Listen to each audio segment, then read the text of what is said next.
বাংলাদেশের ফুটবলে ঘটে গেল এক ইতিহাস। ঢাকা আবাহনী বনাম বসুন্ধরা কিংসের মধ্যকার ফেডারেশন কাপের ফাইনালে একাধিক অদ্ভুত ঘটনার সাক্ষী হয়েছেন দর্শকরা। জানিয়ে তোলপাড় ফুটবল পাড়া। ময়মনসিংহের রফিক উদ্দিন আহমেদ ভুঁইয়া স্টেডিয়ামে ফাইনালে ম্যাচের মাত্র 6 মিনিটে আর্জেন্টাইন ফরওয়ার্ড হুয়ান লেসকানোর গোলে এগিয়ে যায় বসুন্ধরা। 10 মিনিট পরই ইব্রাহিমের গোলে সমতায় ফেরে ঢাকা আবাহনী।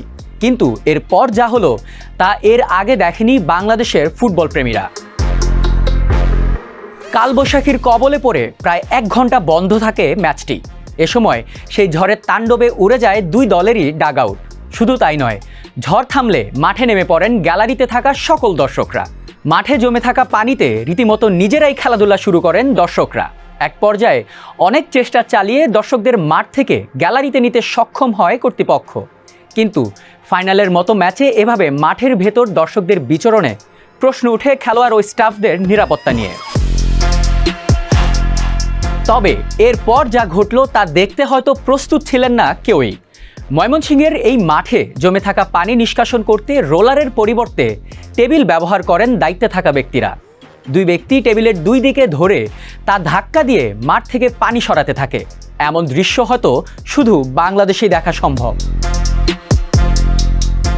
পরবর্তীতে ম্যাচ শুরু হলে দুই দলের জন্যই প্রতিপক্ষ হয়ে ওঠে মাঠে জমে থাকা পানি। এক গোলে সমতায় থাকাকালীন ম্যাচের 89তম মিনিটে আবাহনীর রাফেল আগুস্তোর একটি ক্রসে শুধু পা ছোঁয়াতে পারলেই গোল পেতেন সুমন রেজা। কিন্তু পানির কারণে পা ছোঁয়ানোর আগেই সেই বল আটকে যায়। এরপর খেলা অতিরিক্ত সময় গড়ালে সেখানের প্রথমার্ধের শেষ মুহূর্তে ইচ্ছাকৃত ফাউল করে লাল কার্ড দেখে মাঠ ছাড়েন বসুন্ধরার ফাহিম। তবে এর পরের ঘটনা যেন সব কিছুকেই হার মানিয়ে দেয়। 105 মিনিট পর ম্যাচ কমিশনার দুই দলের ক্যাপ্টেন, কোচ ও ম্যানেজারদের জানিয়ে আলোক স্বল্পতার কারণ দেখিয়ে ম্যাচটি স্থগিত ঘোষণা করে দেয় রেফারি। তাতে ক্ষেপে যান আবাহনীর ক্যাপ্টেন, ম্যানেজার ও দর্শকরা। কিন্তু ততক্ষণে ঘোষণা দিয়ে মাঠ ছেড়ে যান রেফারিরা। প্রশ্ন থাকতে পারে, এভাবে ম্যাচটি স্থগিত ঘোষণা করাই কি আবার নতুন করে শুরু হবে এই ফাইনাল? না, আজ যেখানে ম্যাচ শেষ হয়েছে পরবর্তীতে ঠিক সেখান থেকেই হবে বাকি ম্যাচ। তবে সেটি কবে নাগাদ হবে তা জানিয়ে দেওয়া হবে বাফের ওয়েবসাইট ও অফিসিয়াল ফেসবুক পেজে।